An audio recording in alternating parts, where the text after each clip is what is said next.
Now we have two presentations. For the first presentation, I call up our fire chief, and I don't want to steal your thunder, but we are excited for those that are joining us this evening. Thank you for having them here. Thank you, Mayor, Council, those in the audience tonight, those listening from home. I am beyond excited to introduce to you our new 36 frontline leaders. These are our captains, lieutenants, and driver engineers. These men and women represent the absolute best of the best. They are the architects of our reputation and the guardians of our culture, and we could not be more thrilled to have them. They've been with us now since May 11th, so a week and a few days. As we've gotten to know them even better, we are absolutely confident that we have selected the right people for Jupiter Fire Rescue. In this period of time, we've had some time together. We've been working tirelessly on leadership topics, including accountability, expectations, vision, mission, core behaviors, focused a lot on leadership. We continue to also work with them on topics like policy process, our SOGs, but we're also getting them out into the community, introducing them to some of the unique aspects of the town of Jupiter, spending some time with them. And I know a few of you have gotten to spend a little time with them at lunch, and some of you have some of that coming. So we just thank you so much for this opportunity to introduce them to you tonight. We thank you for this opportunity for Jupiter Fire Rescue to serve this community. And I am telling you, I know that you are going to be more than happy with the team that will be out serving you. So I could have them stand.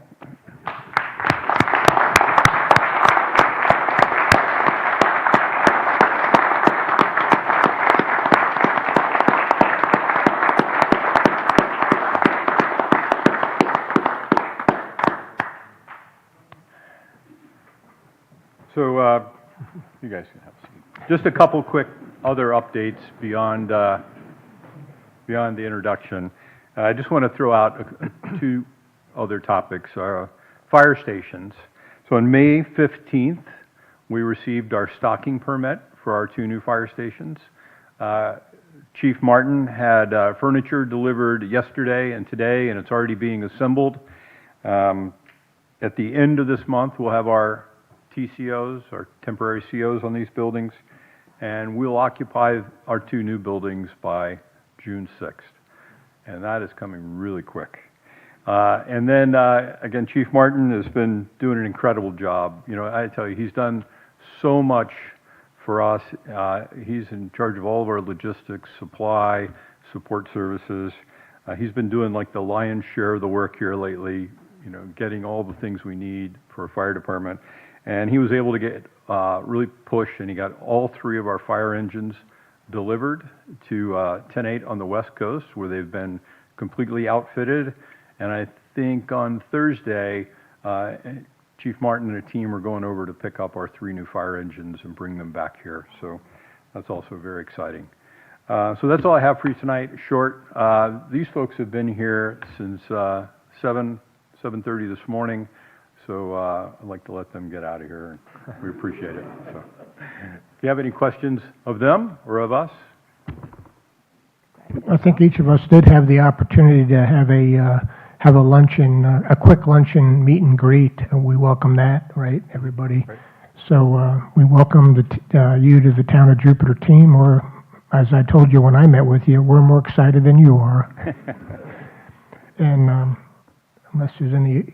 No, I'm excited. I feel like I know you all now after yesterday. Welcome.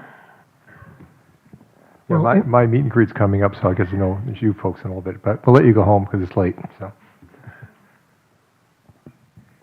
Well, you realize with 36 people or firemen to sit and talk to, you get 1.5 minutes per person. Right. So by the time you make the rounds, introduce yourself, that eats up the 54 minutes, just the meet and greet, so there is no time for lunch. Right. So, but I really enjoyed today meeting with all of you. I really appreciate it, and welcome to Jupiter. So. And so at this point. Thank you, Chief. We'll take a brief moment here to allow not only our newest staff members and fire department staff, along with the other staff members and community members that were part of the two proclamations. We'll just take a moment here. If you wish to leave, please do so before we restart the meeting.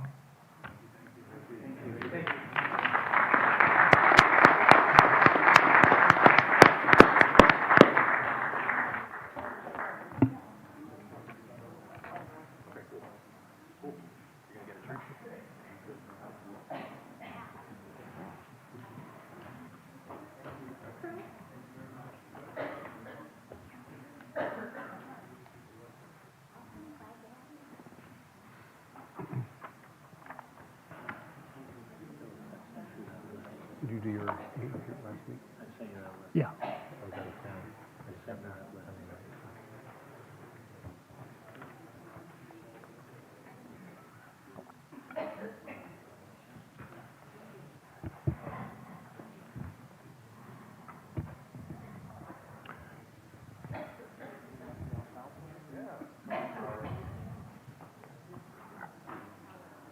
Well, now we'll move on to the presentation on the annual traffic presentation. Good evening, Mayor, Council. For the record, Shane Lunsford, Deputy Chief of Police. I'll be doing the first portion of the annual traffic update. This update is going to cover a 3-year period from January 23 through December of 25. During that time frame from 24 to 25, you can see we've declined 4% in crashes, which equates to 84 less crashes from 2024 to 2025. And there's been a slight decline during that 3-year period from 23 to 25 as well. The major roadway crashes included Indiantown Road, alternate A1A, Military Trail, US 1, and Donald Ross Road, with Indiantown accounting for 46.4% of the crashes along what we consider major roadways in 2025. Of those top 5 crash intersections, Indiantown Road at alternate accounted for 68, at Central Boulevard at 65, at Island Way 46 crashes, at Donald Ross and Military 37, and at Indiantown Road US 1, and again at US 1 and alternate A1A had 30 crashes each. And again, most of those occurring along Indiantown roadway. Before you go beyond that, I just wanted to make one observation.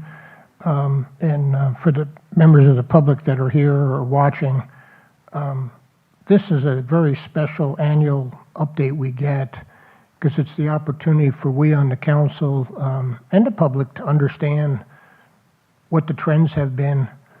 And so we get this every year. And so I was delighted to see on the top 5 crash intersections, because I save these reports each year so I can easily go back, that Indiantown and alternate A1A in 22 was 75, in 23 it was 90, in 24 it was 120. And as we had speculated, that being a detour route with the bridge, that was the reason we were thinking was the cause of the 120. So most significant to me to see that go back down to 68. I just wanted to have kind of shared that with the public. Absolutely. Thank you. For our DUI-related crashes and arrests, we've seen a decline over the past 3 years. In 2024 to 2025, there was a 17% decrease in DUI-related arrests, and that correlated with 33% decrease of DUI-related crashes during that same time frame. So it went from 134, from 161 to 134, and 42 and 63 respectively during the past year. For motor vehicle crashes involving bicycles and pedestrians, we've seen an incline over the last 3 years. Non-incapacitating and possible injuries routinely accounting for the majority of those injuries at about 79% for 2025. And as you know, in April of 24, we started the e-bike safety campaign. And as of to date from 2025, we counted 11 e-bike related crashes. Of those 11 e-bike related crashes of 2025, one was a fatal from March 13th. That was the one at Indian Creek Parkway and South Pennock Lane involving a middle school student. Since that, we've still focused our efforts on proactive enforcement with 183 citations and warnings for e-bikes given during the 2025 year. That concludes my portion. Do you have any questions related to anything? On the e-bikes and e-motors, were there any of them that were actually, town had to take possession of and have towed or anything? I don't have those. Those would be arrests, so we can look into that data and provide that. Some of the citations would include citations issued when we did make an arrest for fleeing to elude or obstruction or one of the other charges, but I could certainly look into that data and provide it to the council. Okay, well, this is, we're all grateful for everything that our police department is doing to continue to educate ongoing and to try to keep working on changing behaviors. But this being, for the most part, kids, I know you have to keep on top of that. So we're grateful for that. Thank you. Yeah, I had a question on the 183 citations. Is that primarily involving youths less than 18? Primarily, yes.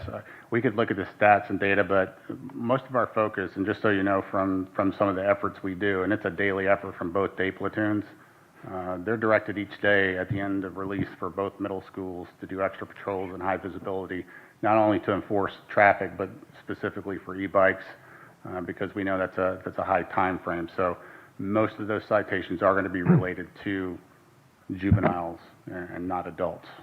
Okay, on those citations, what's the consequences of those citations, either to the rider or the parent of the If rider? it's on a regular uniform traffic citation, that does have consequences in affecting your license later on, just like getting a ticket. Once you're in Florida, you get a number assigned to your name, whether you have a license or not. It does affect what time frame you can get your license once you become 15 or 16 and take the course, unless you get that citation taken care of. Okay, all right, thank you.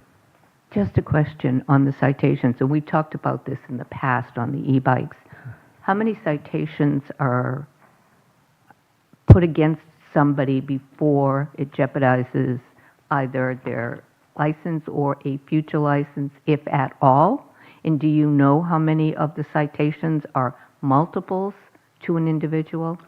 No, we could look up that information. I just have the total overall data. It's kind of like the crash data. This is the total amount we got. We could dig into that to see where it was. And as far as the points that are associated with them, it depends on what the actual citation was. Was it a moving infraction? Was it a non-moving infraction? Was it a reckless? All those affects the points and when license can or cannot be obtained later on. Okay, all right. Deputy Chief, back on slide 2, Yes, sir. in, I think it's November of 25, the trend was down yearly, but there was a spike on crashes on that month. Is that just an anomaly, or? I'm sorry, which one were you referring to? It was slide 2, November of 25. The graph seems to jump up sort of out of the trend of the year for 25.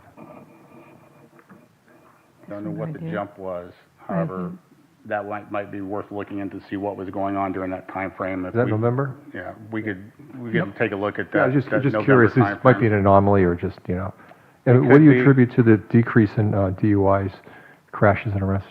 Well, crashes, a couple things. And as far as the crashes, it's kind of self-explanatory. If there's less DUI-related crashes, we're going to have less arrests associated with that. As far as the other, just to take into extra measures of stuff that we can do to make sure we're staying proactive. Yeah. Next week, we're doing a DUI field sobriety task force training, hosting a school here at the Jupiter Police Department. That's a 2-day course that a number of our officers are going through. There's going to be another one in August that a number of our officers and from outside agencies can attend also. That's being instructed by our own in-house instructors. They are certified to do that. And in addition to that, all the new hires we bring on during their first year of probation, they're all going to go through that same 2-day class just as a refresher from the academy. So from a proactive standpoint, we're going to make sure that everybody's still familiarizing. We're pushing that agenda moving forward, but 2 classes, one starting next week and another one in August, just to make sure we're staying on top of that. But the trend, generally, there's less people drinking and driving. It could be, without actually having data to look into that, Right. I could say there probably is. Yeah. Ride shares are also more prevalent than they are before, Right. and those type of programs. But I don't want to rest my laurels on some hypothetical maybe. We're going to make sure that our guys are trained and ready to go out there and do the job. There's also trends of young people, less people drinking in general, which I've heard. From my own son, who's 21, and his crew, and my daughter, who's 26, yeah, that tends to be the trend from what I Yeah. experience in my own house. Right, yeah. Same here, so, okay, thank you, appreciate it. Yes, sir.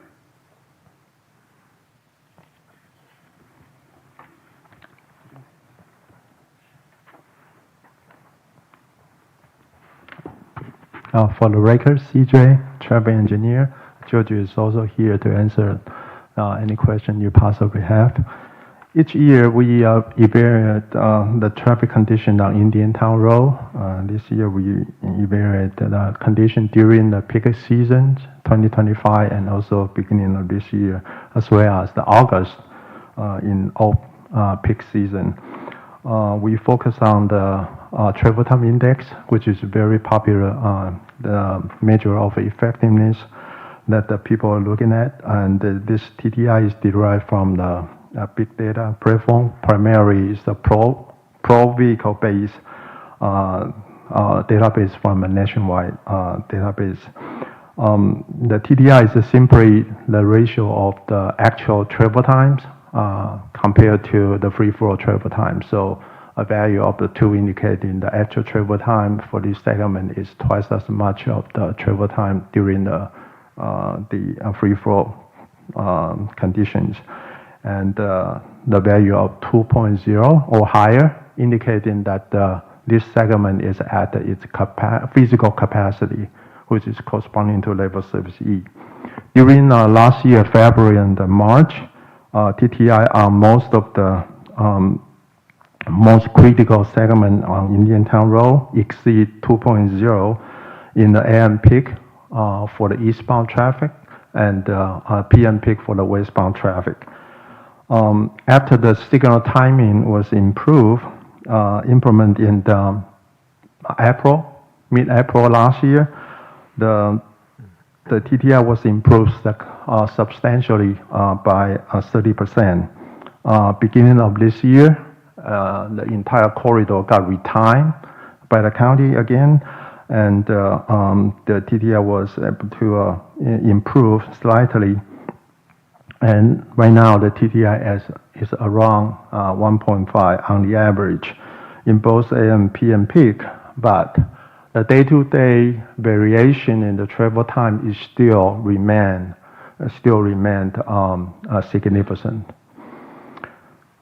In line with the county's comprehensive master plan efforts, we also evaluate the same MOE on the major service street, primarily on the corridor during the AM and PM.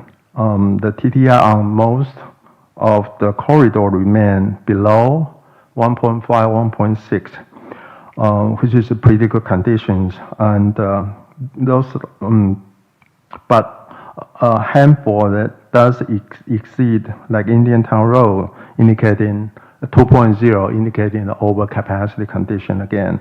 And these are typically caused by the high demand, the ineffective green time, implement on the corridor, and also the fluctuation in the demand patterns. And notice that the county still implement the so-called time of day signal timing. So it has the relatively limited capacity to deal with this traffic flow patterns variations. So we hope that the adaptive traffic control system that currently testbed implemented on the Okeechobee can be a success, and later on can be adapted to the different parts of the county, including Indian Town Road. Yeah.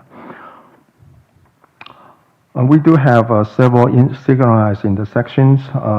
This has been a report by the Deputy Chief. in town that does present a safety concern. In terms of I'm reporting the safety concern in terms of the crash rate, which is the number of the crashes divided by the exposure, which is the traffic count. And Elton A1A and Indian Town Road in the sections stay atop in the town, and followed by the Riverside Drive and Elton A1A. And we also pursue the funding opportunity to mitigate those effects and try to improve the infrastructural resilience, hardening the signal pole and master arm, and additional signal head will be installed on the Cypress Drive. We also continue monitoring the performance at the university and the Central Boulevard roundabout and the two-way left-hand lane that constructed by the county on Center Street. Both are currently operating at a pretty acceptable level. Lastly, I want to mention about how we address the mobility and the safety needs in the town. The town's CIP program, along with those of the external funding agency, are summarized in this map, as you can see. This improvement can be broadly categorized into 4 categories: intersection improvement, roadway improvement, safety fencing on FEC corridor, and lastly, the pedestrian crosswalk safety enhancement. Some of the projects are noteworthy noted here, including the Indian Town Road westbound widening to 4-lane road. This project is scheduled to be for letting in this coming summer, and construction is anticipated to begin by November this year. The PD&E study for the most critical intersection, Central and the Indian Town Road, has been awarded in March and anticipated to be completed in 36 months, 3 years from now. Finally, the signalization at Tony Pena Drive and the Central Boulevard currently is in design phase, and the construction is anticipated to begin January next year. And we hope that the interlocal agreement will be in place by then for us to begin construction these important intersections. I will be more than happy to answer any question if you have. Could you just back up one slide?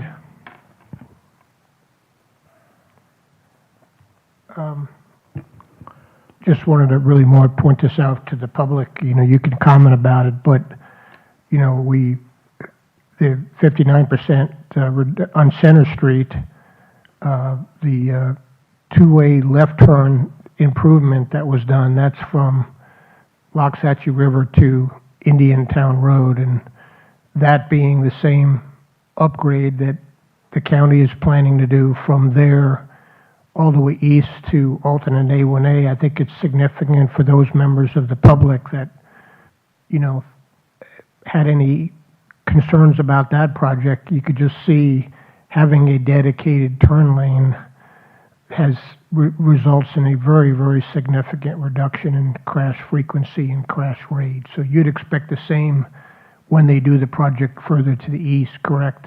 Yes, or even better, because we are in the process, the planning and zoning and also engineering department are in the process of injecting the more complete street design into their design work. So to be able to implement like planning the medians and also the multi-use trail, on the both sides of the roadway, one side of the roadway. Yeah. So those are additional improvement. Once it's wired in, you would anticipate to even have a higher benefit. So moving on back to page 9, I just have one, couple comments here. Page 9, Ford, Forward? to the last page. I said back, but I'm sorry, we were on page 9. I'm really delighted how this every year has resulted in the fact that having our police and engineering department focus on traffic issues throughout the town, how that leads to a pretty large scope, and it may take a while to get them, but so this of intersection improvements, road improvements, grateful for that. So 2 specific questions. So the Tonopena Drive Complete Street being a 2035 cost feasible project, I'm not sure that I knew about that before, and maybe that was, can you give us an update on where that stands? Is that in the MPO process or what? Yeah, it still remains as cost feasible. The TPA specific program, the funding, yeah, I guess it's $6 million for it. In that Okay. ballpark. Yeah. I'm sure the council would be interested, if there's any detail about that, I'm sure the council might be interested in that. For sure. Occasionally, we get questions about Tonopena, and, but that means 2035, there is no funding for it, right? I mean, Yeah. this is just a project that is, was thrown out there as being into a long-term plan. And then this lastly, do you have any update on the FEC corridor fencing? I'm not trying to put you on the spot, because I just want to know if I need to. The FDOT implement that safety grant in 2 directions. One is for the fencing, Yeah, but one is for still the enhanced crossing yeah, myself by installing the delineator and the marking, RPM, so forth. Right now, per FDOT, they focus on the second countermeasures, which is still the crossing safety enhancement. For the fencing, they are possibly reactivate the communication with the FEC together to review the right-of-way requirement for the fencing. So it is still possible that the review process will be continued after. but there was actually grant funding for it in Jupiter, was there not? Yes, yes, but they per, like I said, per FDOT right now their focus is to Okay. finish the crossing safety first. Okay, I'd be interested outside of this meeting to get any contact information on that. If I can help to nudge them along, thank you. Sure. Any other Yeah, questions I or just wanted comments? to make an observation on the alternate. This is on the high crash location on page 8. The mitigation done at alternate A1A in Riverside within the last few weeks. I pass that several times a day, and there are those, and I don't know what they're called, the metal markers, or they're tall, and when someone makes a turn, now they have to go slow down and make the turn, whereby before they were making turns left or right, didn't matter which way they came, and sometimes it was on 2 wheels. So that alone, I'm going to be watching to see if that has really mitigated, because just what I'm seeing, it was a great addition to that corner, and I would have to believe it's going to reduce some of those accidents. Great job. That possibly implemented by the county. Yeah. Well, thank you to the county then. Great job. CJ, on slide 9, road improvements, number 8, Indiantown Road westbound 4-laning. Can you describe what's going on there? Oh, we got the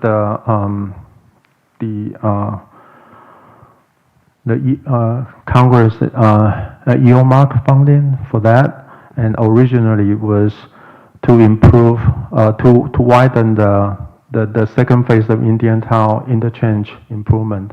So basically extended the fourth lane from the central all the way to the current the Jupiter West Plaza to have the fourth lane. Okay, Yeah. okay. But not continuing down towards 95? Yes. It would continue down to 95? Yeah, of Oh, course. would, It okay. already does. Yeah. But it actually, the scope got reduced because of the PD&E. So the westbound would only pick up about a couple hundred feet west of the mobile gas station. Right. So it's not from Central Boulevard. Yeah.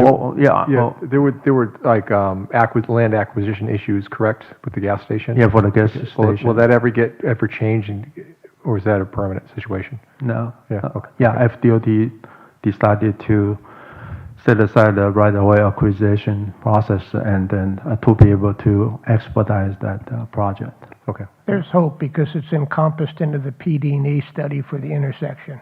okay, right. Which is a few years down the road, right? Yeah. Yeah, okay. One question on that, Indian Town Road widening, the four laning. You said it's going to start in November? Is that correct? Yeah. How long will that last, that widening, adding that fourth lane? You have a schedule, how long it's going to take to put that fourth lane in? Let me reach back to FDOT project manager for that. And will they require closing any of like the three lanes in order to put that fourth lane in? I'm concerned about starting in November, right during the peak of the season, and we may be closing potentially a lane on Indian Town Road towards the interstate. And we've already got traffic backed up. I just wondered what the plans were as far as road closures there, and for how long?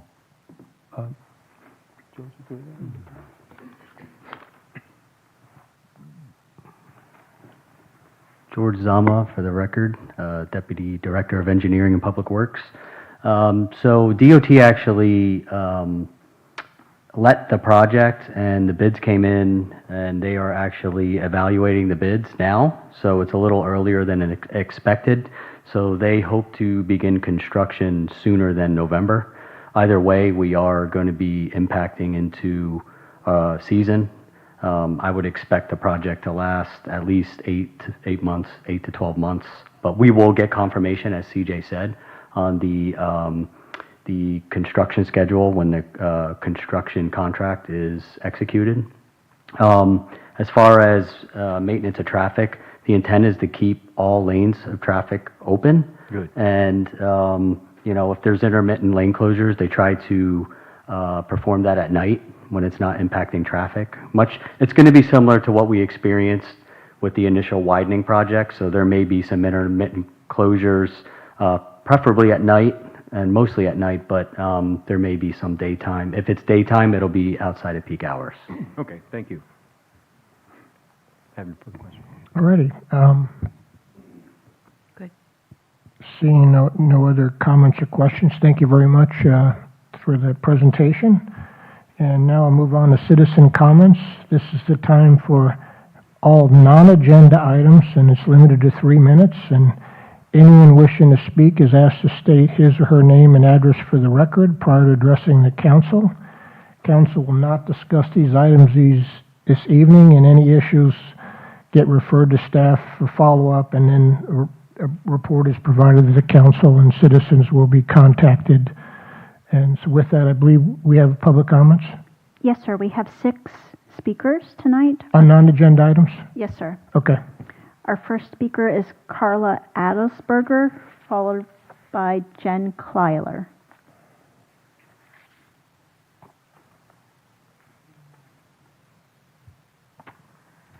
Good evening. My name is Carla, and I live in Riverside Drive Park. And I'm here regarding the ongoing cat situation on Summer Avenue. Right now, I'm just at the point where I just can't stand the smell, the pee, the poop all over my yard from our neighbor behind us, cats. I have a beautiful pool that we spent a lot of money on. I have a patio, but none of it can be enjoyed because honestly, the smell is horrific all day, all the time. I live right behind her. And now with the heat coming, it even gets worse. There are all kinds of cages and stuff in her backyard. Honestly, it's a mess back there. Her yard and my neighbor's yard are litter boxes, including my yard. I just don't think it's fair for me to not be able to enjoy my backyard and my pool that I've spent a lot of money on. I have a new grandson, so he's over there swimming, but there's days where we don't even go outside because it smells so bad. We can't enjoy it. I put in fake grass. I just spent $2,000 on fake grass, which I'm kind of thinking maybe that wasn't a good idea because if I just spent a lot of money, of my hard-earned money. We left for vacation. I came back to poop and pee all over my back porch, a brand new carpet, my deck box, the wall, the baby toys, the pool floats, which were all brand new, because like I said, he's only 15 months old, I had to clean all that, and I'm just tired of cleaning it up.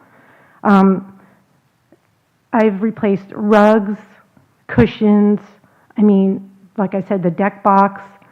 I have to clean it up all the time. It's on my porch, it's on the deck, it's in the rocks, it's in my grass in the front yard, it's in my beds of my plants. It's all the time, that's all I do. And it has to be a health risk, not only to us and the neighbors, but to the lady who lives in that house. I can't imagine it, because if I can smell it that bad, I can't imagine what she's smelling all day long. And I've talked to Officer Black a couple of times from Animal Control, and she suggested that I buy things to deter the cats, but why should I have to spend my hard-earned money? I have a whole fence. It would take hundreds and hundreds of dollars for me to keep this ongoing. It's every day. It's not just once in a while. They're on my I have cameras, so they're on my golf cart, they're on my roof, they're on my boat, they're on my patio deck, they're on my car, they're on my tables in the back, they're on my chairs in the back. My house is an Airbnb, basically, for them to enjoy. And you can just say it's one or two cats, but it's not. It's multiple cats, and I know at one point there was 30 or 40 cats over there, and they're all over the place. They're just everywhere. You see them all day long, everywhere. So I would just like someone to think about if you were in this situation and you lived there and you had a grandson and family that wants to come over and you want to have time in the backyard. That's what we do in our yards in the summertime. That's what it's about. So thank you. Thank you. Jen Kleiler.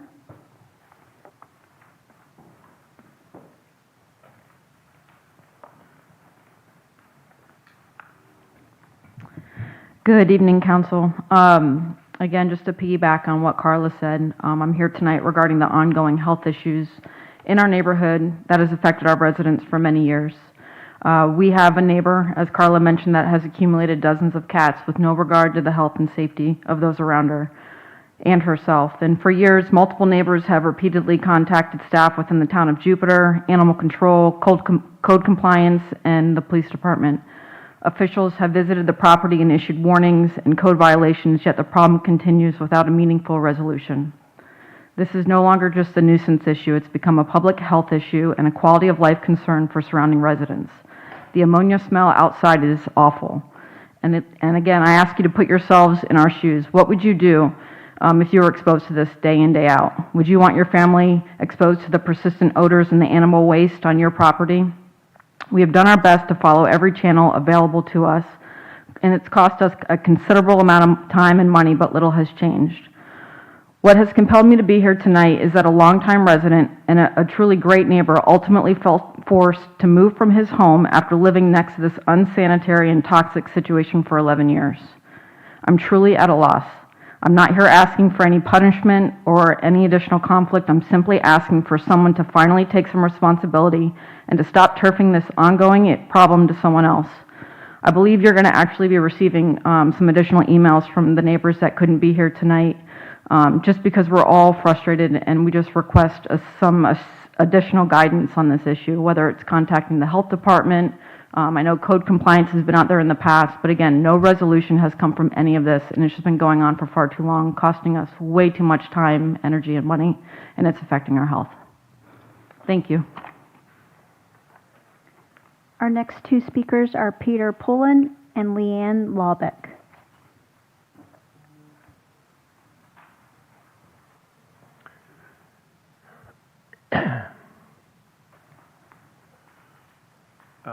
My name is Peter Pullen, and I live at 703 Irwin Lane. I want to comment on the property at 500 North Delaware Avenue. I appreciate what you've done with that land. I'm so glad you bought it. And I appreciate the removal of the exotics. But since you have removed most of the Melaleuca trees, we don't seem, my wife and I both commented, we don't seem to see the number of osprey we used to see over the creek. So I would like to suggest or request that you install an osprey nesting post on that land. I think that would increase the number of osprey, and I think all the neighbors would enjoy the ospreys. They're such wonderful birds. And if finances are a problem, I'll pay for it. Thank you. Thank you. Leanne Lawbeck.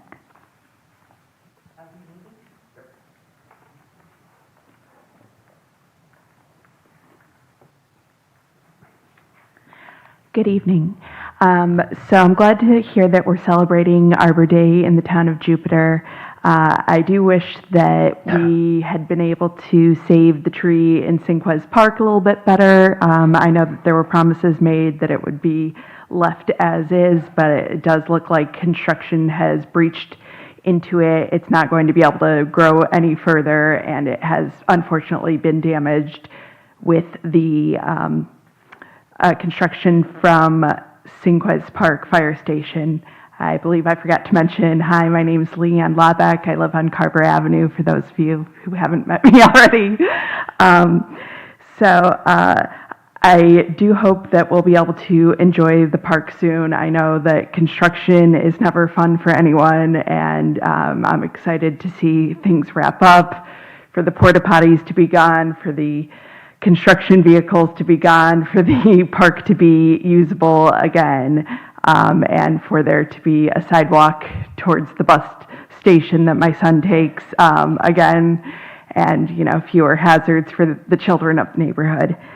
However, the most problematic thing, and the thing that I wanted to address the most today, was the new stop light that's been put at the end of Carver Avenue on Indiantown Road.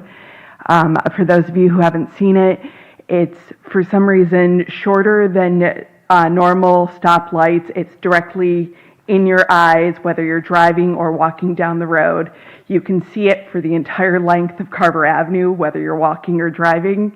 And unfortunately, the bright red, blinking red lights, there's two of them for some reason, can be seen from my front yard. So I can't leave my house at all without having bright flashing lights in my front yard. I can't walk in my neighborhood without it in my face all the time since they turned them on a few weeks ago. So I'm hoping that there is another solution that can maintain the safety on Indiantown Road, that can help make sure that the new fire trucks can, do what they need to do safely, but can also allow me, and I'm sure my neighbors, to continue the enjoyment of our private properties, as well as continue to enjoy the neighborhood once it's restored to a usable state again. I'm hoping that the staff can review this and review the location and report back with options that safeguard our enjoyment of our private property, and also address the needs of that intersection that's been created for the purpose of the fire station. Thank you. Good evening. Thank you. Our next two speakers are Todd Fabry, followed by Richard Rendina.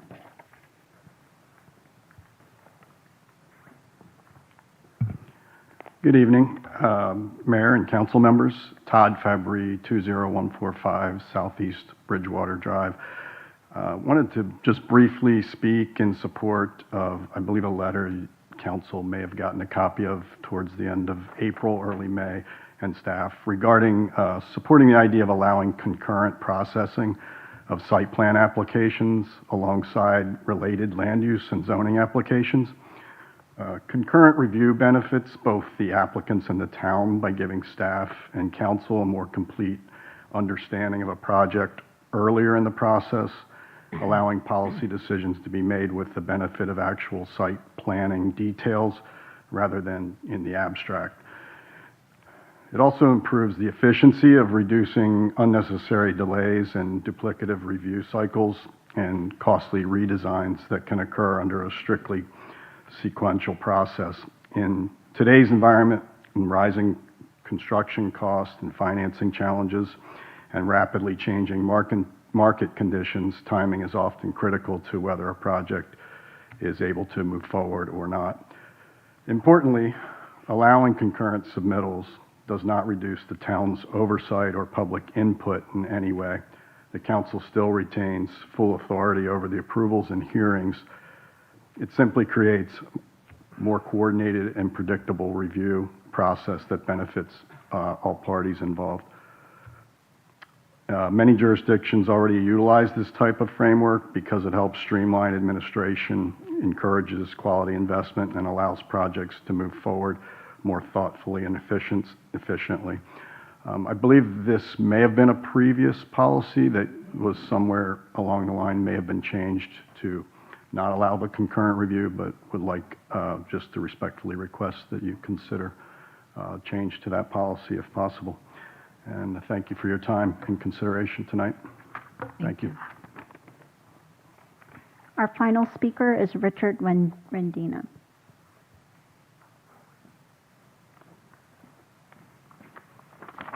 Good evening, Mayor and council members.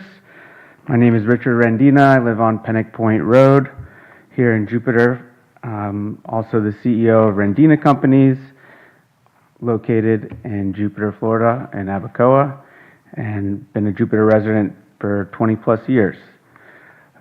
I have a copy of the letter that Todd just cited that was mailed to each of the town council members, as well as the town attorney and town manager. Am I able to give those? Not that you need them, but for reference.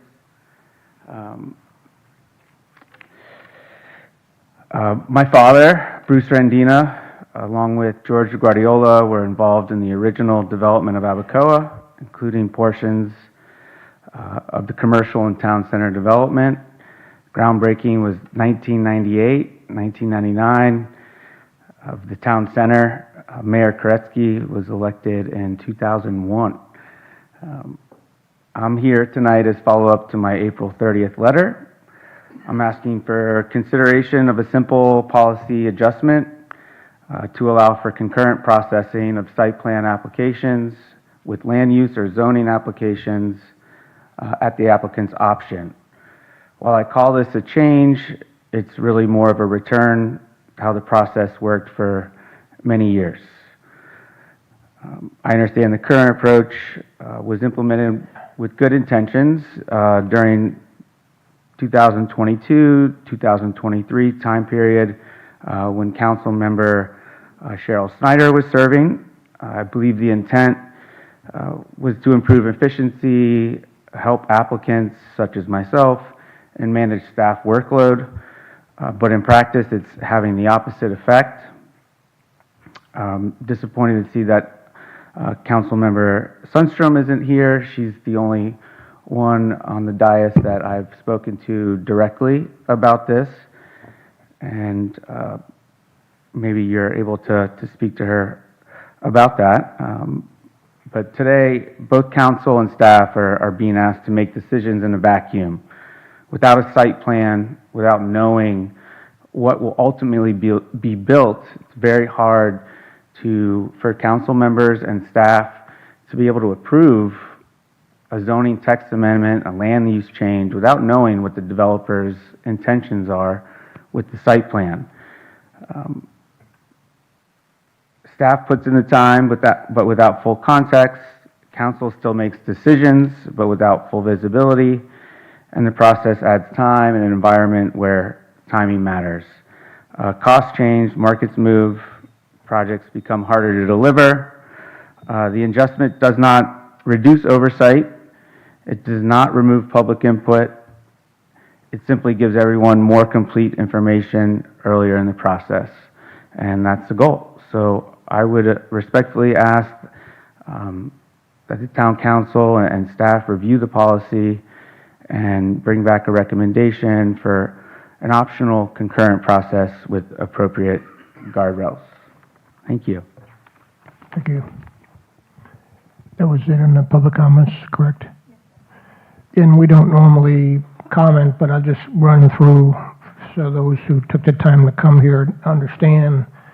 You know, as I indicated, we don't discuss the items tonight, but generally, you know, our staff hears these things and we get a report through the town manager's office. So you know, my deepest sympathies to the residents that spoke about the cat health issues.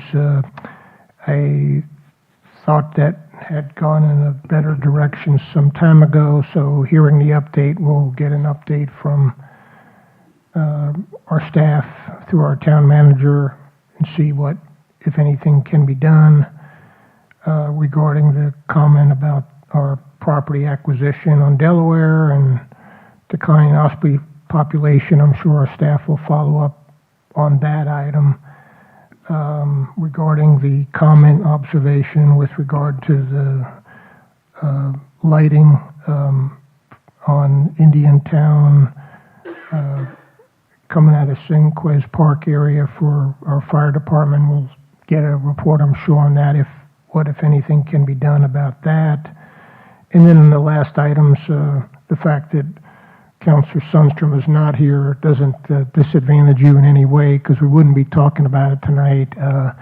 And I would expect there's no one thing that always works. So I'd ask through our town manager to you know, respond back to us individually, and then if we're so inclined, we would pursue some, either a policy change or a one-time change or whatever. But again, I leave that to the town manager to get back with us on. And so with that, I move on. Council, we have before us the minutes of the May 5th meeting, and there's minor corrections on the dais. If there's no other corrections, I'd take a motion in a second to approve the minutes as amended. I'll make a motion that we accept the minutes of May 5th, 2026, with the exception of page 7. Under Mayor Koretsky's, there is a minor change. I'll second. Second. Motion is second. All in favor signify by saying aye. Aye. Motion carries unanimously. Moving on to the consent agenda. Is there any member of the public that wishes to pull a consent agenda item? No, sir. Any member on the dais wish to pull a consent agenda item? Yes. I'd like to pull 8, 9, 10, 12, and 14. 8, 9, 10, 12, and 14. okay. Any other item? 8 and 11.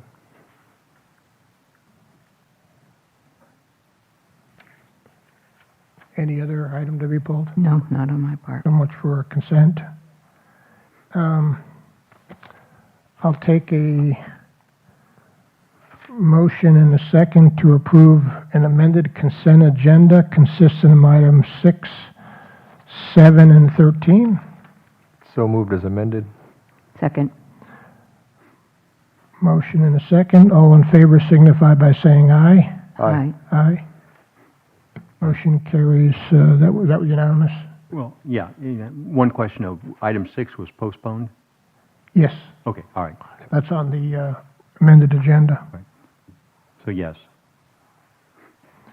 Okay, moving on to item 8, the first item pulled. I think it was going to be pulled by 2 members of the council. I'll go to Councilor Geisinger, you have any questions, or? Yeah, I have a couple questions of staff and also the household leadership here tonight. Is your, My mic is on now, thank you. I had a couple questions of staff and also for the household leadership if they're here tonight. First, the El Sol Strategic Facility Plan identified issues with the building.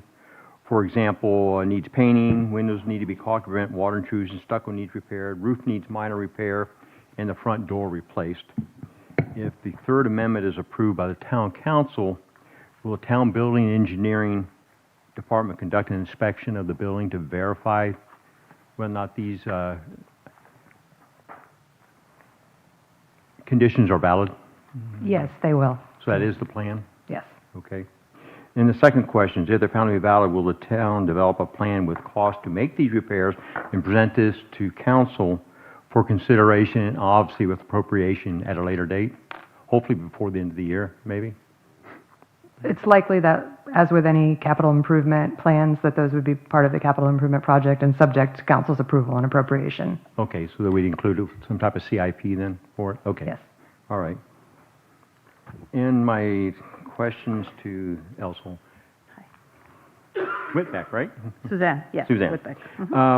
Can you just give me a brief summary of the benefits El Sol brings to the community? For example, volunteer hours recorded per year, how many adults participating in the adult program has received their GED? What is your annual staff salaries? If you could just address those. I'm looking for the overall benefit for El Sol to the community. Sure. Yes. Good evening, and thank you for allowing us the opportunity to be here. We've been here for 20 years. We have taken care of the day labor market that existed mainly on Center Street, in the streets of Jupiter, but mainly concentrated on Center Street. And those of you who were here before El Sol opened will remember that it was a situation of chaos for everybody involved, the residents in the area, the workers themselves. There was loitering, there was traffic issues, traffic flow issues. It was intimidating to walk down the street with a couple hundred people walking there. So that has been the number one solution that that El Sol has brought to the town of Jupiter. The town council was a big part of it. We like to say that we are a true example of how a community can come together, because the town council was receiving so many complaints about this. And instead of ignoring and pretending that this wasn't happening, because it's happening all over the country, this community came together. Government, the school, FAU, the houses of worship, the different faiths, the citizens, residents, and the workers themselves. And the solution that came to be was El Sol. As far as numbers, let me put my glasses on. I can tell you that in 2025, for the calendar year, we facilitated 10,499 job placements. That means that employers came in and hired day laborers for 10,499 different jobs, generating just through those jobs over $1.2 million in income for laborers. That turns around and comes into Jupiter. Nationwide studies estimate that between 8% and 82% of money that day laborers earn comes back to their local communities in the forms of rent, utilities. They have to buy food. They have to buy, shoes for their kids if they have kids. It's money that comes back. These laborers were picked up by 1,625 unduplicated employers. So homeowners and business owners came in to pick up, in 2025, it was a total of 625 unduplicated workers who were picked up to do these jobs, okay? Now, day laborers don't get all their work from a day labor hall. They might come in once a week, they might come in 3 times a week, they might come in only on Saturdays because they have other jobs lined up. So the income that their work represents is not, this number that I'm giving you is not for, it's just what comes out from Jupiter. I mean, from the El Sol labor program, if that makes sense. As far as education, I just have, by the way, we just finished printing it with Michelle back here. Thank you. The first quarter, we've summarized it. It's going to be a lot easier for you all to read. You'll have it tomorrow morning. But for 2025, I can tell you that in adult education, we operate in 6 areas of focus, so labor being the core of what we do. In adult education last year, we had a total of 106 students in the spring semester and 128 in the fall, just for the English portion of the program. And for our GED prep and students coming in to learn how to read and write, these are adults, these are much smaller groups. We had a total of 21 certificates issued for adult students learning how to, like I say, read and write, or finishing primary, finishing secondary, getting their GED. We also have programs in vocational training. We have students getting their KTP. We had an unduplicated participation in our worker development program last year of 343 workers that came in to do workshops, to learn how to paint a wall. I'm going through this. We had 14 students get their ServSafe food handler, which is, of course, is nationwide. And we had a total of 32 students participating in sewing.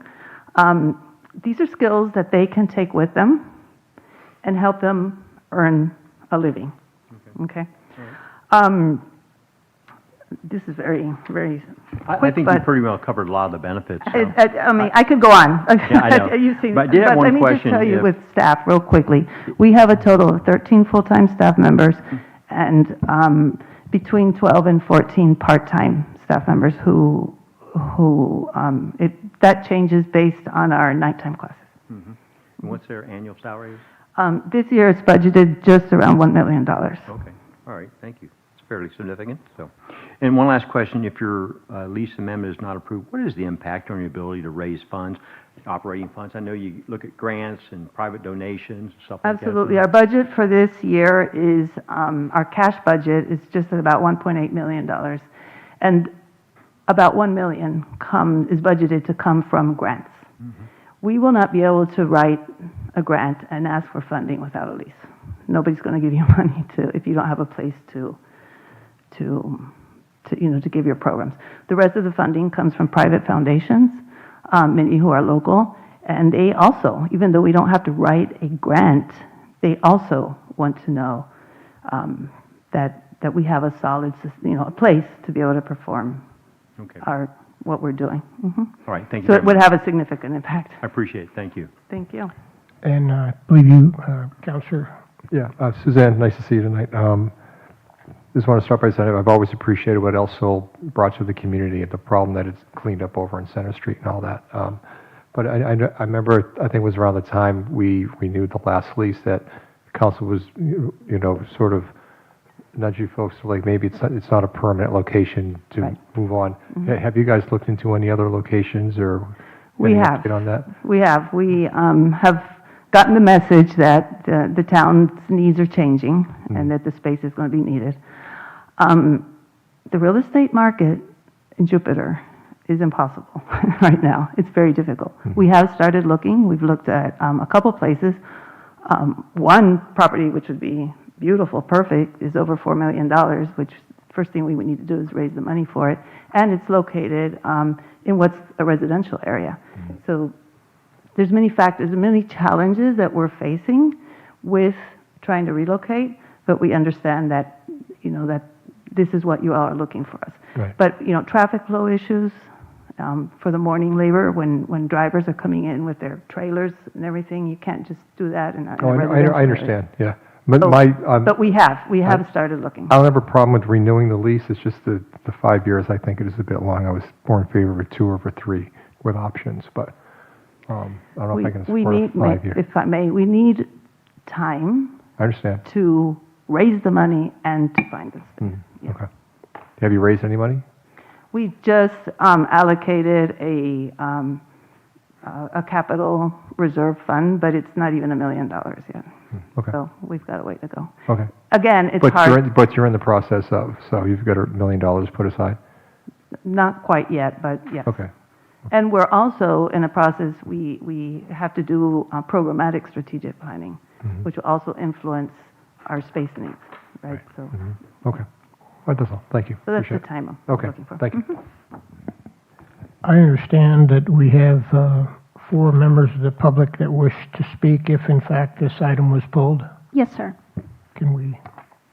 Our first speaker is Suzanne Whitbeck. Oh, I pretty much was going to give you some numbers. So I think the only thing I would like to add to that is that like I said, we understand that 20 years ago when we came together to solve this problem, Jupiter was a different Jupiter, okay? So we understand that. So we're asking for this runway. But Jupiter was very unique in how Jupiter solved this problem, okay? It was a path that was thoughtful, it was collaborative, and it was very much our own. I can't tell you how many calls I get from other municipalities. Is there an El Sol here? Can you come please open an El Sol? We're like, no, we're Jupiter. This is what we do. So I am asking that we honor that you allow us to continue down this path, and that we work together. You know, we're celebrating 20 years. Let's continue this collaboration and looking forward. But you are making this, moving forward with steps to Yes. put money aside so down the road, move on to your own place, so, okay. Because So- this is a public campus, the land's valuable, the town may need it for We other under- yeah. services, obviously. So you know all this, I'm just, for the record, you want to get that out there, so. Yeah, okay. I understand. Okay, thank you. So thank you. Thank you. Our next 2 speakers are PJ Willis, followed by Craig Scarrato.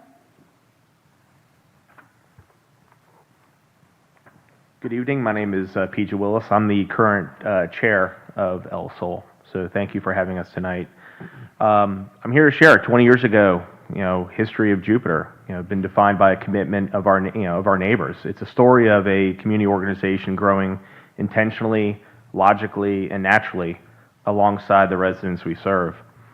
20 years ago, El Sol opened its doors with a singular vital focus: provide a safe, organized, and dignified employment exchange for laborers. But communities are living, needs evolve. Over the last 2 decades, we've worked closely with the workers. We've quickly realized that to truly support a laborer, we have to help them grow. Our services did not expand by coincidence. Every single program we added grew organically from an unmet need voiced by the residents of Jupiter who walked through their front doors. Our initial labor program naturally evolved into advancing worker development to help workers improve their skills, earn better wages. From there, we introduced specialized programs, sewing classes, computer training, in-house workshops. As Suzanne mentioned, ServSafe, where those that want to have a career in the restaurant industry have the ability to get their certification. Next came language, as we improved the ability for the residents to communicate. Their ability to communicate also meant that they could integrate safely within the community. This created our English and Spanish literacy classes, all of which is available to residents of Jupiter. A resident of Jupiter can come to El Sol and learn how to speak Spanish. Next came the kids, right? We want to take care of the children of the community. As parents work hard to build a better life for themselves, we wanted to help and needed to help the kids integrate better into our school systems. That we're doing. Kids that weren't able to keep up with the classes are now able to keep up with the classes. We offer tutoring programs 4 days a week for kids after school within the community we serve. Finally, we addressed basic dignity. The ability to work requires a full stomach. The ability to study requires a full stomach.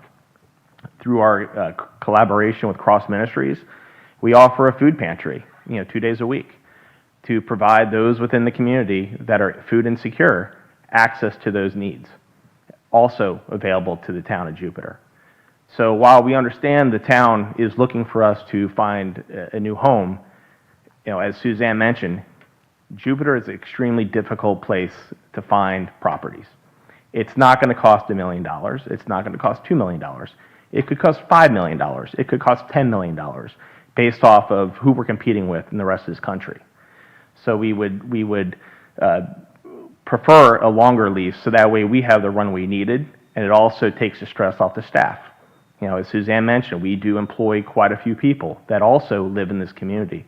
And the last 2 years have created a large amount of stress for not only our donors, the employers or the laborers that we work with, as well as the employees themselves. So thank you for your time. Our next speaker is Craig Scorado.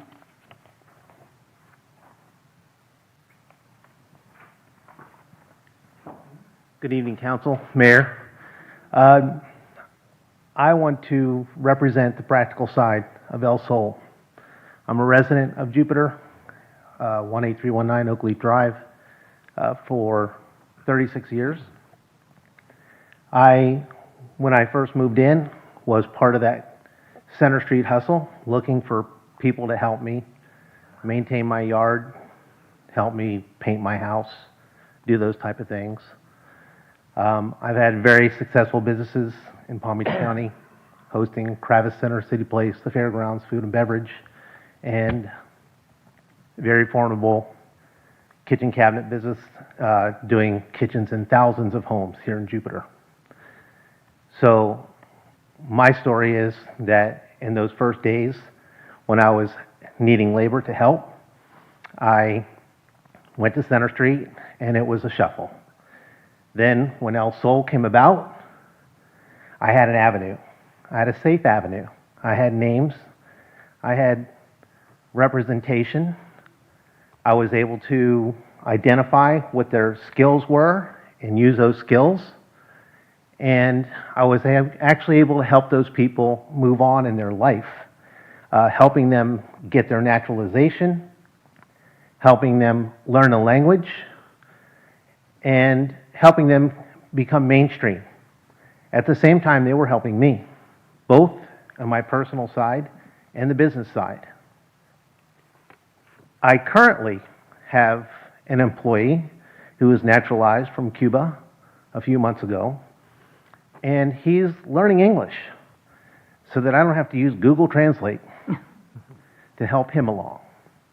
So back from the beginning of El Sol till now, it is an incredible organization that supports this community in ways that our children and our culture has changed. And the other cultures that have arrived here in Jupiter are fulfilling those needs. So I think it's imperative and important that we preserve a space for El Sol, that they have a place to continue this effort and help mainstream the people that participate there. So with that, thank you very much for the consideration. Mayor Koretsky, my wife, Jan, the swim instructor, said to say hello. Thank you. Our last speaker is Kathleen Waddle.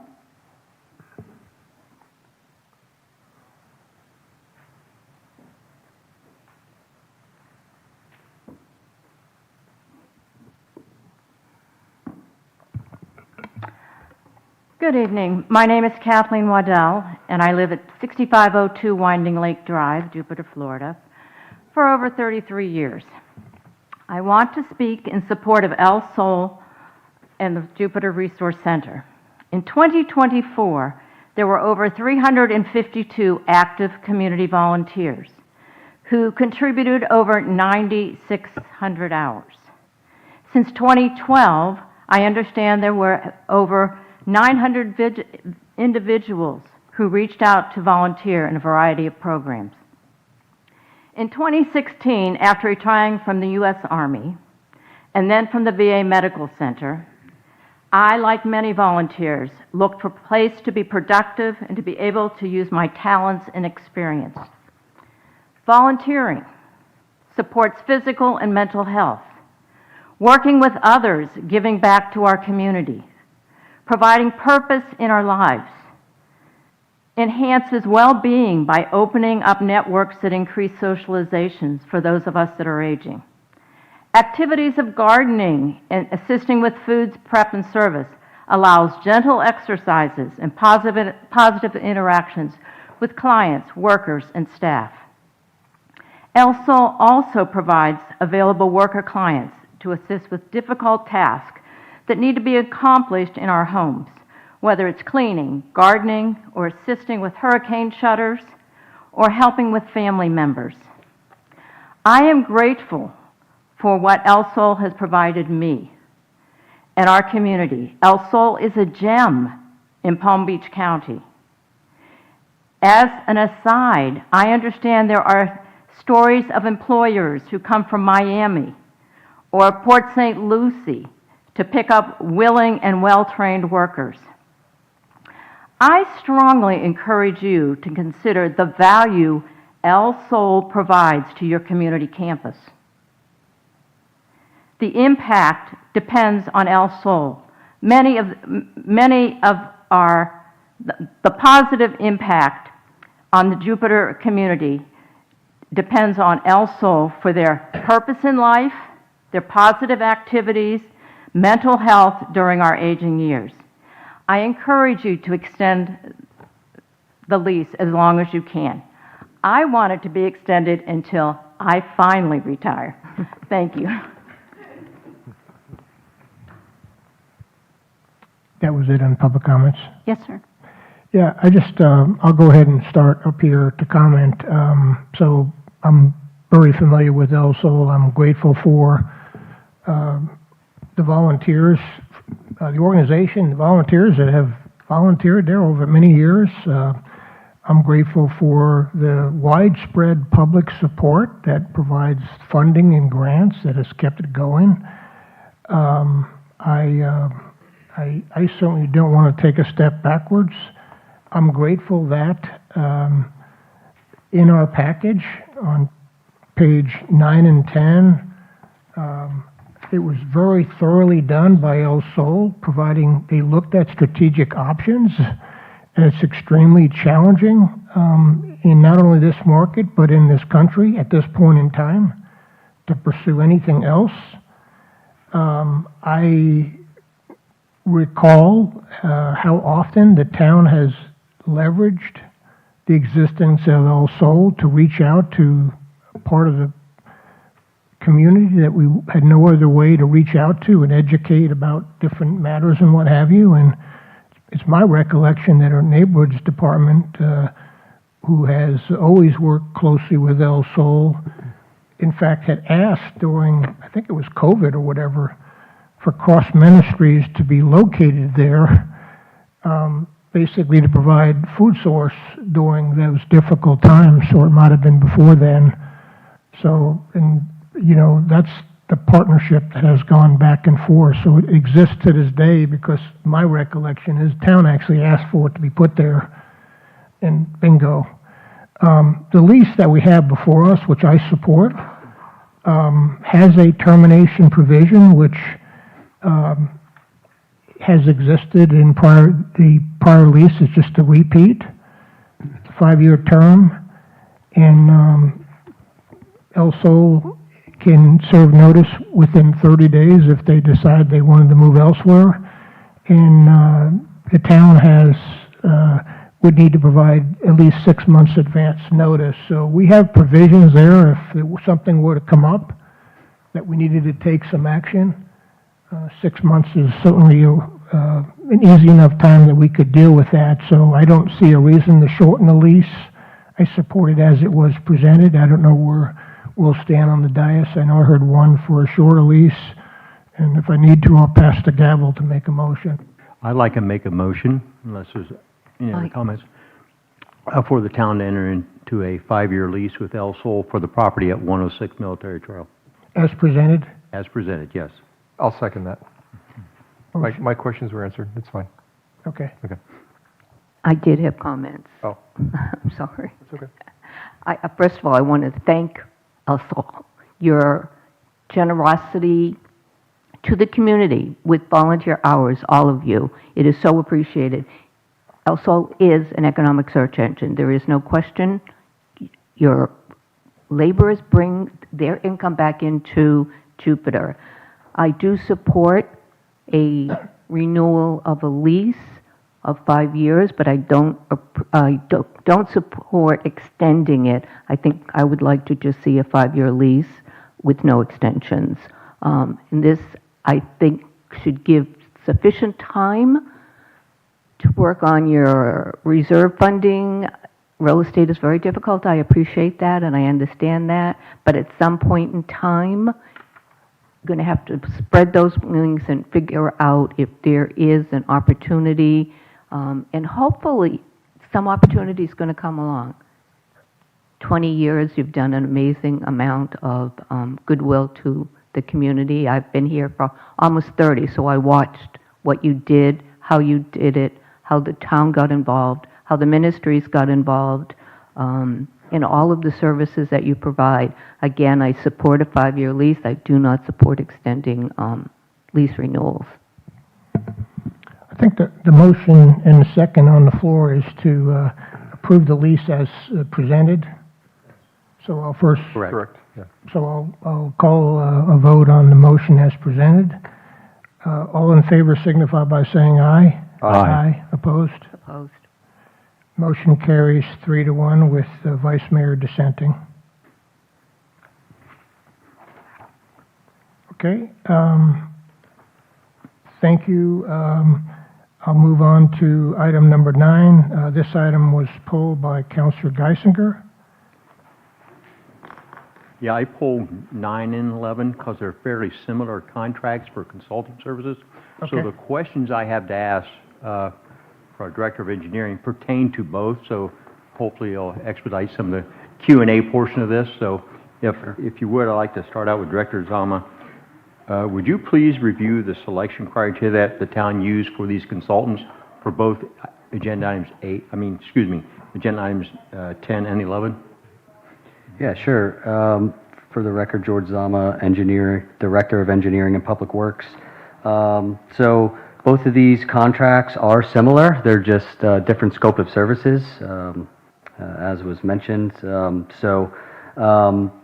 contracts were procured under the Florida Statute 287.055, the Consultants Competitive Negotiations Act, or CCNA. These contracts for design must be selected based on qualifications. And there are provisions within this statute for streamlining projects, because these projects must be selected based on qualifications, which requires submitted bids, selection committees to review the qualifications. It could be an extended process. So we present these continuing services contracts to select on based on a bulk of scope of services with specific selection criteria. As was asked, the selection criteria were professional qualifications, past relevant project performance, project approach, the firm's internal quality assurance and quality control practices, location, and there are provisions within the statutes that specify scoring for small business enterprises, minority business enterprise, and diversity business enterprises. So the scoring selection criteria, the qualifications were based on the criteria. We had multiple firms submit for both, and the selection committee scored based on this criteria, and we took the average scoring to rank the firms. So if I understand that correctly, cost is not considered as by Florida statute, so that's correct? So for selecting firms, for the selection. For specific projects, you select a single firm, and the highest qualified firm that's ranked, you enter into negotiations for a price for the project, and so they're subject to negotiation. If you can't If prices are too high, you can't reach an agreement, you must move on to the second firm and enter into negotiations, and you cannot go back to the first firm. You must move down the line of your ranking order. In this case, we're allowed to, the contract is structured, so we select a pool of consultants based on their qualifications. For each project, a work order will be issued based on negotiated prices, which are the fee schedules that are established within the contract, as well as hours for each task of the proposed project. Okay, and the last one, this was more or less on agenda item 10, which was the architect and building envelope continuing services. Could you explain to what the BES score is and why they weren't scored? I believe it's CSI Construction Moisture Consulting received a BES score and from all 3 selection committee members as opposed to a numerical score? Yeah, absolutely. So this contract was bid with architecture. There's a list of scope of services, as well as we allowed for building envelope consultants, which is a specialized industry to submit because it is intertwined in building design.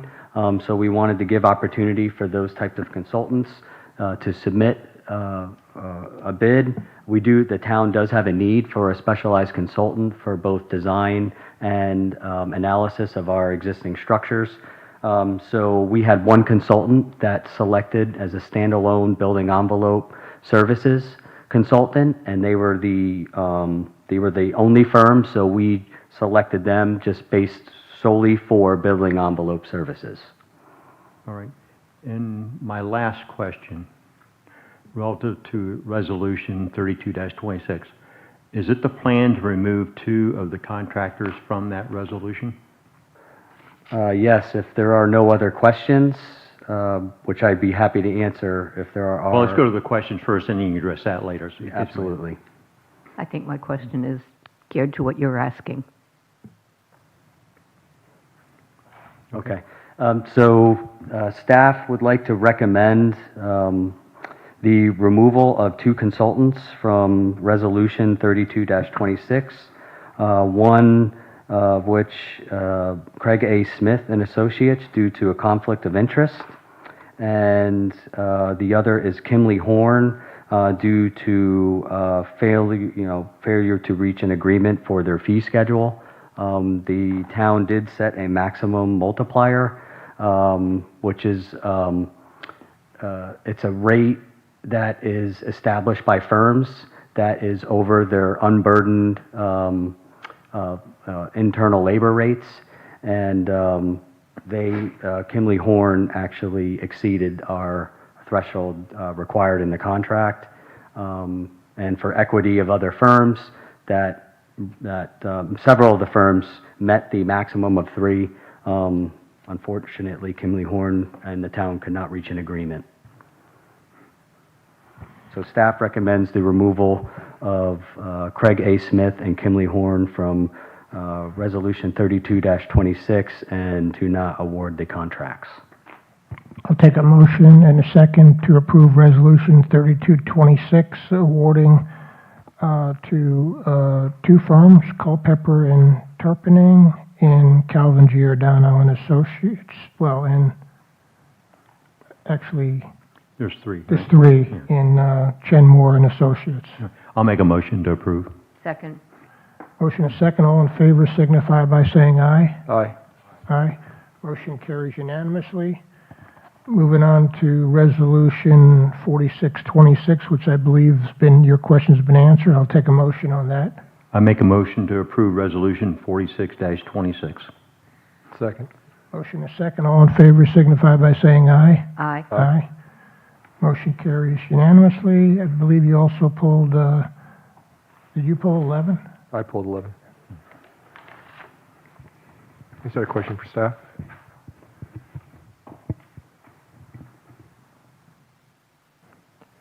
Just real quick, this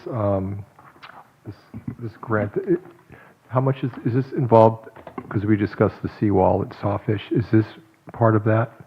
No, this is a separate grant. The town submitted for 2 grants, one for the seawall Okay. redeeming project, as well as the Flushing culvert, and then this is a second grant. The first grant that you're asking about was for a 50/50 Right. match for construction. Mhm. This grant is a 100% grant for the bay itself. Just for the bay itself, and Yes. it's going to be a study and, okay, because I didn't see anything mentioned about the wall. The wall's all set, correct? No, the wall, we did not get an award for the seawall. We will be submitting again. Okay. We had a meeting with FDP on what we can do better, and so we'll position ourselves this coming up September for resubmittal. What heavy requirements did they want for that, for the wall? For the wall, they wanted to make sure that it was more nature-based and not maintenance. Oh, okay. And we can meet that? Yeah, well, the plan is to incorporate living shoreline Right. to harden it, as well as providing the seawall redeeming work that we're working with engineering on. Okay, so somehow I know it's off this subject, but somehow the living shoreline is integrated into the wall at some point? Yes. Yeah, okay. Yes. Interesting. Okay, that was it. Thank All you. right. Okay. Take a motion and a second on approving Resolution 5326. So moved. Second. Motion and second. All in favor signify by saying aye. Aye. Aye. The motion carries unanimously. Moving on to Resolution 5626. I think Councilor Geisinger pulled that one. 5426, I'm sorry, yep. Support that interlocal agreement. I think it's a great opportunity for our fire personnel to work alongside the Palm Beach Gardens fire personnel. I had just a question. And how does that work from an ILO standpoint? How does Jupiter Fire Rescue participate in a ride-along, work with Palm Beach Gardens? Are they stationed with them overnight? Do they show up during the morning and just have an 8 or 12-hour shift? I'm just curious how that whole system works. So. Well, first of all, Steve Shaw, Deputy Fire Chief of Operations, Jupiter Fire Rescue. First of all, thank you for asking the question. I'd love to come up here and have an opportunity to kind of just expand upon what we're doing, especially from the training aspect that we got coming up. It's so exciting. So first of all, let me just start by celebrating our relationship with Palm Beach Gardens. They have been an absolutely phenomenal partner. Since I've been here for 2 years and since Chief Donato's been here, even before we got here, they've just been phenomenal. Even now, when we're meeting together in terms of talking tactics and strategies and just how they run their day-to-day operations and whatnot, just that relationship is stellar. So we already have the ILA for training established, and as you know, during our training program coming up over the summertime, we're going to be doing a lot of training using some of their facilities, and it's already in our calendar at this point. An expansion of that is this ride-along program, which gives us the ability to take a new firefighter and allow them to ride along, somewhat similar to an EMT or a paramedic student would do on their units, to get a sense of the cadence of calls, how they respond to incidents, that tempo, how they respond on the radio, how they respond and operate their protocols and procedures and whatnot. For us, we just wanted to incorporate this inside the program if we wanted to use that. You got to remember also that we're hiring a lot of people that are fresh out of school. They've never been into a fire department before, so they've never experienced that shift culture. They're going to get a load of training from us, and they're going to have a load of amazing opportunities to learn from some fantastic individuals, many of which you saw already here today. But we are not running calls, as you know, until October 1st. So we thought this was a wonderful idea to have that ability to add along to the ILA, to allow them to ride along with our partners in Palm Beach Gardens to get a glimpse of what that looks like in addition to their training program. So the details of which could be during the daytime, during the evening time, there's a variety of ways it could work. We just wanted to make sure that was part of this to get that opportunity if and when we needed to during the course of the training program. My main interest was exactly how does that work? Do we take, you're going to be assigned at Palm Beach Gardens for the day, you'll show up at 6 in the morning and work through 6 or whatever, so, and do a ride along, so observational type training, so. Yes, sir. Yes, sir. That's the way it works? Okay. Yes, sir. Yes, sir. All right. I have no further questions. I just want to comment about that. First of all, call me a naive optimist, but I still hope that the county allows us to do calls before September 30th. We won't give up until September 30th on that ask. Secondly, I remember Admiral's Cove, who's a gated community who keeps records on who provides service told us that the Gardens makes half the calls to Admiral's Cove. So I was always delighted with this opportunity that you've pursued here for our own firefighters to go in. In fact, if they were at that station that serves, Admiral's Cove, well, they'd be even going into Jupiter. How great could that be? Not just a ride along, but within our very community. So thank you for pursuing that. 100%. I'll take a motion in a second to approve 5426. I'll make a motion to approve Resolution 54-26. Second. Motion is second. All in favor signify by saying aye. Aye. Aye. Motion carries unanimously. And then last of all, item 14, I think pulled by... Yeah, it was Mr. pulled by Dyson. me, so. Come on up, George. We're the only ones left. A couple of questions on that. We had 4 firms that we approved and determined to be qualified, but only one chose to bid. Do we understand why 3 of them refused to bid this contract? We had a tight timeline to get this project completed. Our timeline is 2 months. As you heard, Chief, earlier, the time is rapidly approaching for their operations to begin. So we have a pretty tight timeline. Several of them did not wish to pursue the project. We received the price proposal from this firm, which is one of the selected contractors for, this was for the 3 buildings. We had Building A, B, and C, and B and C are completed. Okay. What was the logic rationale went into it? How do we determine, is Parson a low bid for this project? What information did you use in order to determine, since the other 3 did not apply, so we're using now a sole source one contractor, so. So they are considered the lowest responsible bidder because they were the only ones that submitted based on the specific request for proposal within this contract.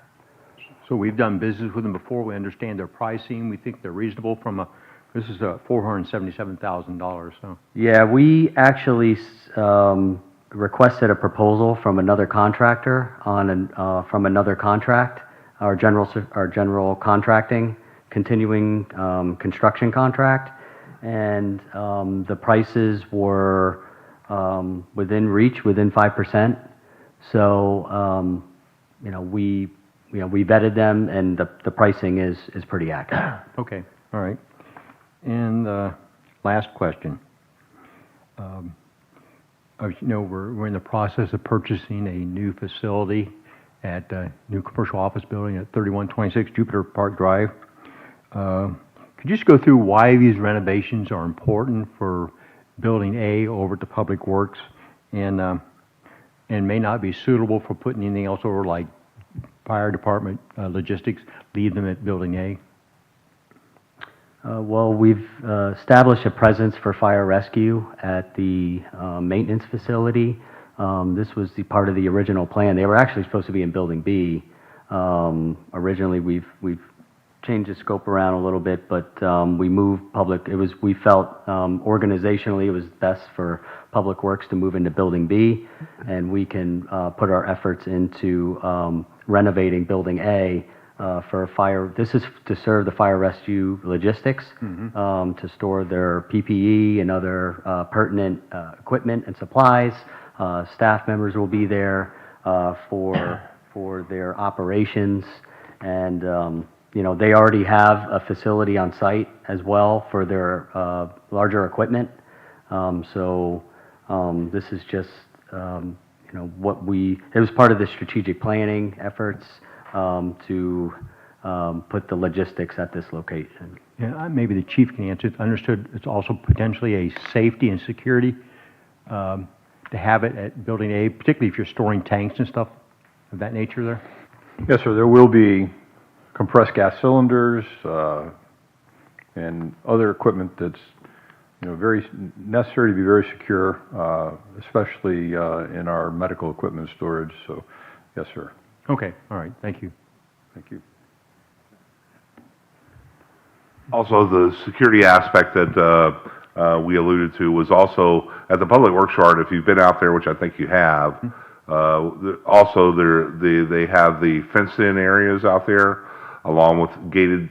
You have to have a code to get in, a gate in the evening. So the security is optimized by it being in that location instead of the new facility at this time. Okay. Mayor, I have no further comments. I'll take a motion in a second on approving Resolution 6326. I'll make a motion to approve 63-26. Second. Motion second. All in favor signify by saying aye. Aye. Aye. Motion carries unanimously. Moving on to reports. Town Attorney. I have no real report. I did want to ask council if it wanted me to consider a public nuisance aspect with respect to that house that's being maintained in a way that is obviously offending an entire neighborhood. If that's something that you would like me to explore, we'll be happy to do that.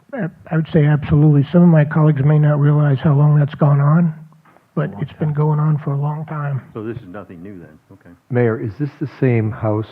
I thought that had the cat issue a couple of years ago.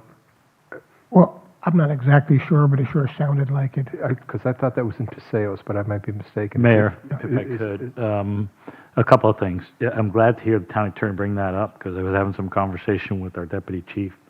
We have a timeline of all the things that we've gone and done over this period of time. Yes, this is the house, the neighborhood that you're thinking of. Okay. We started to make some progress. We were not able to get to the final conclusion that we wanted to there.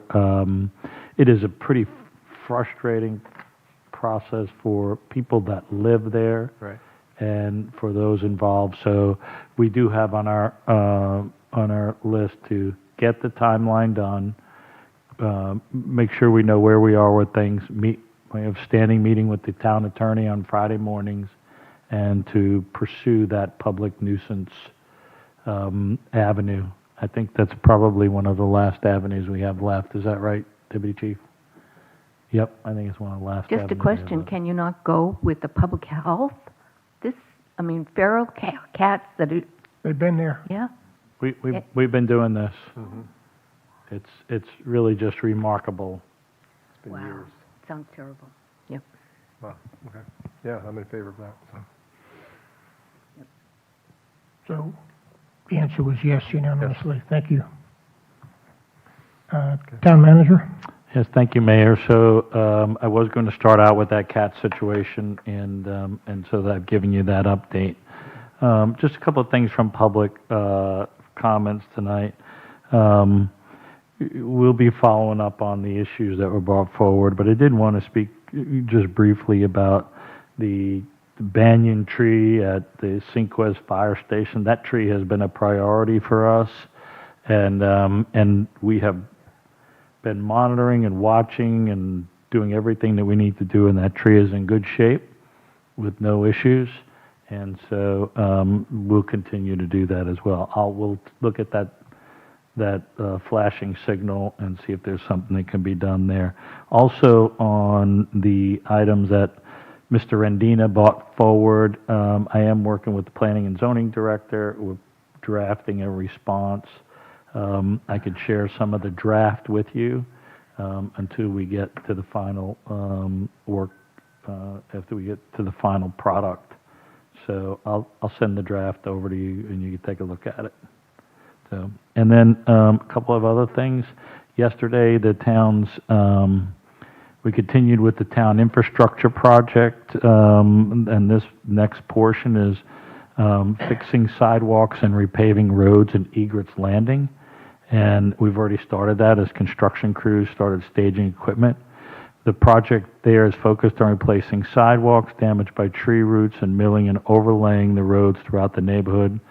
We're coordinating with the HOA, and the town, with the help of the Egrets Landing property manager, will actively engage the residents throughout the project, and we'll provide weekly updates to residents through emails and flyers, and obviously use our website to get that information out. It's going to be a bit chaotic for them for a short period of time, but I think the end product will be well worth it. And just a couple of quick events for this week. First of all, on Monday, May 25th at 9 a.m., the town will host its annual Memorial Day ceremony at the Veterans Memorial in front of Town Hall. And then, believe it or not, coming up Monday, June 1st at 10 a.m., the town will host a ceremony in which our 90 operational firefighters will take the oath of office. The historic event will take place at the Maltz Theater. And I was just working this afternoon. We spent a few hours putting the finishing touches on that. It's going to be quite remarkable. And then on Wednesday, June 3rd at 11 a.m., the town will host the uncoupling and pushing ceremony for the JFRD station number 10, located at Pyatt Place. And these are like traditional ribbon cutting ceremonies for new fire stations. As you participate in the ceremony, we'll be explaining what all of it means and how it does it. It's actually really very interesting. And then finally, on Thursday, June 4th, the town will hold the uncoupling and pushing ceremony for JFRD station number 12, located adjacent to Cinquez Park. On the June 1st date, we will have hired our fire department, and we'll have it all set and ready to go. They're continuing down the final phases of training, and we will deliver it. We will have delivered it 5 months early and on budget. And that's my report, Mayor. Thank you. Vice Mayor? I want to say thank you. I really appreciate the citizens' comments when they come in. Everyone has been productive, polite, respectful, and so much can get accomplished when they come and talk to us. I appreciate hearing the immediate feedback on both sides of this dais. I do wish El Sol so much success. Maybe a little bit tougher on the lease negotiation. However, I really do believe that they can make it happen. Real estate it's tough, but what they do in El Sol, I personally appreciate. Their services, and again, I do refer to them as an economic search engine. They do bring wealth into the community, whether we think it's a huge amount or not. But I want to thank all of our fire staff. It was great. We've had a lot of fun yesterday, meeting as many as we could. And again, I don't know, what did you say, Councilor Geisinger? It was a minute and a half for each one? I don't know. He's got it down, but it was great. And I'm looking forward to all of the collaboration with our fire and our police department. Thank you. Yeah, I'll just kind of piggyback on your El Sol comments. They've added an invaluable service to the town. They cleaned up the mess on Center Street years ago. You know, it was something that the federal government issue with immigration screwed up. We had to kind of clean it up locally. So, but we did start nudging them. They needed to move on at some point, and I understand the market. So I just wanted, you know, get them on the public record that they are trying. They're putting money aside. So at some point, and we always have, like the mayor mentioned, we have the out clause. We can terminate the clause at any point, but you know, not too much pressure on it, but a little bit, but enough. You know, enough. But I think they can get there. So we'll see how it goes. Yep. But they've been a great service to the town. And just a nice surprise tonight, Chief Donato having all the new, what is it, 36 frontline leaders in here tonight. That was just a pleasant surprise. So it's coming together, and it's coming in quick. So keep it going. That's it. Councilor Gossinger? Yeah, relative to the 36 new fire department personnel, I had the privilege of having lunch with them today. It was phenomenal. I also called up Stacy to thank her for inviting me to attend that. And on the way home and on the afternoon, I thought about this a lot, and I should have probably read it, but I went ahead and wrote up my remarks relative to those 36 individuals. And I'm going to go ahead and read it, if you don't mind, and get it into the record. But I would like to congratulate the 36 fire department personnel, the new fire department personnel, who recently joined the town of Jupiter. I recently had the privilege of meeting with each of the 12 captains, 12 lieutenants, 12 driver engineers over lunch, and was truly impressed by their exceptional quality of these firefighters and the tremendous amount of experience, professionalism, and enthusiasm they bring to both the town and to their profession. The addition of these talented men and women strengthens an already outstanding department and positions the town well into the future. Residents can feel confident knowing that they are served by highly skilled professionals who are prepared to respond in times of emergency with courage, compassion, and expertise. On behalf of the community, I extend my sincere appreciation and warm welcome to each of these new members. We are fortunate to have them serving our town and look forward to the positive impact they will undoubtedly make in the years to come. So I spent a lot of time out today. I was really impressed with meeting these folks and have a chance to sit and talk to them. I enjoyed it a lot. So, and that's all I have. So I got just a few quick items. Number one, regarding citizen comments. If you didn't already know this, I always watch in the back of the room because it's so many times when somebody gets done, I see a staff member go over ready to make contact either while they're still in the room or as they go out the door. So this process really does work well. I would say more because staff is so proactive than someone just speaking, so I'm grateful for that. That doesn't go unnoticed up here. Secondly, with just regarded to the request of the last two people,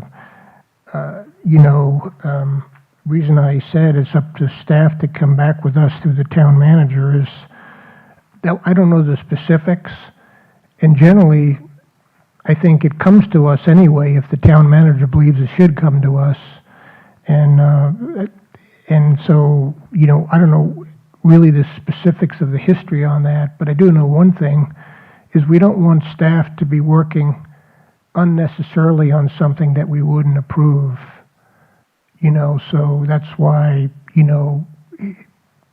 keep that in mind, whatever you wind up requesting, because it is the case that if an upfront decision had to be made and we don't approve that, then staff would have been burning a lot of unnecessary hours. I know I'm not telling you anything, Mr. Kitzrow, that you don't already know. I just want to have said that on the record here, right? Any event, then I just want to make a comment about consent agenda items. And there's 5 of us up here, and we can do what individually we want to do. And sometimes it's appropriate. I know some on the council will pull a consent agenda item to ask a question into the public record, and that's a good effort. And I'm not singling out anybody here, but I would just ask as a general rule, consent or items that staff believes there's a chance are just going to be voted in total. And I know we may be out of town or whatever, but I try to get questions ahead of time, and I'm not suggesting you can't call it up here, but I'm just saying we almost didn't have a consent agenda, and I just wanted to ask, for the newer members, you may not know, that was the process, is we do try to get questions answered if they're to our satisfaction and we don't think it's pertinent to the rest of the council, then, that might eliminate as many being pulled. But again, each one of us has that right to pull consent agenda items. So then, just a reminder, next meeting, I didn't want to do it tonight with a member missing, but, we've all either should have completed our performance review with the town manager, and so next meeting, we should expect to have conversation about, very high level about that, and then come to some determination on what we believe annual compensation adjustment would be. So I'd ask everybody to kind of come in with that in mind, so we can coalesce about something on that.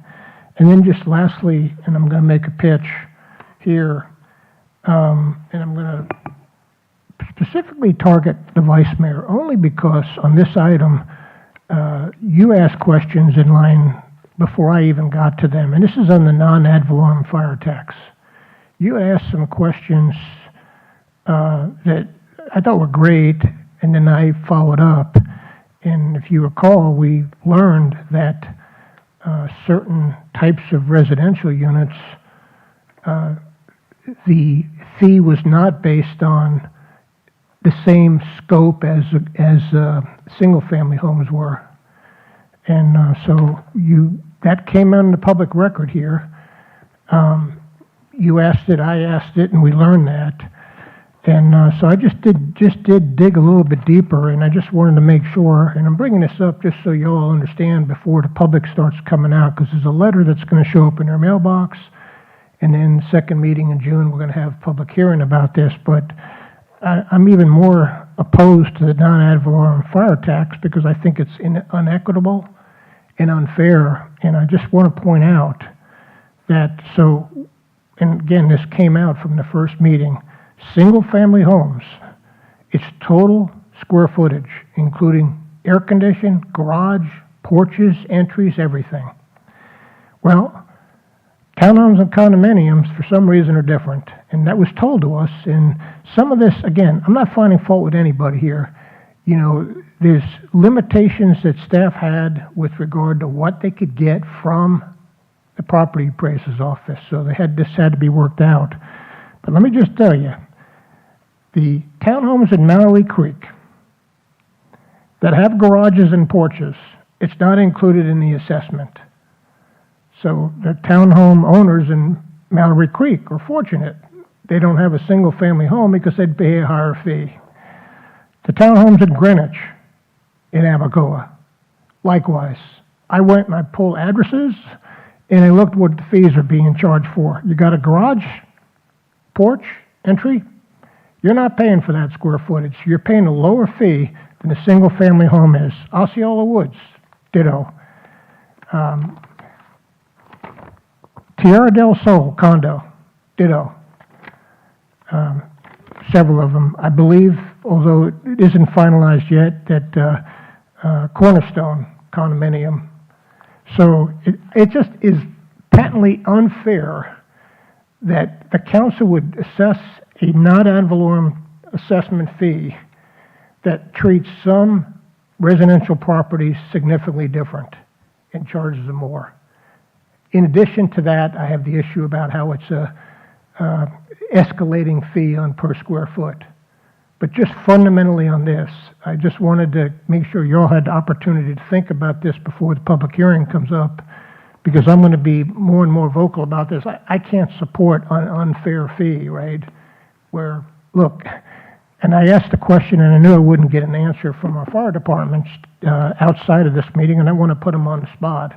Is there any reason why a garage in a townhome has no fire risk, but it does in a single-family home? What? No. How about a porch? No. You know, same thing in condos. No. You know, there's no reason for it. I'm just saying, I'm answering that as an engineer, right? And so therein, you know, it's a disparity I don't get, and in fact, I would think a townhome is greater risk in condo. First of all, they're elevated and closer together and whatever, and so separation you think would help, but that's the way it was presented. And if we remember, we asked the question, and the way this process works is we couldn't change anything when it came to us. Just take it or leave it. And so again, I'm not finding any fault of staff on this. It is what it is, but we can't change it.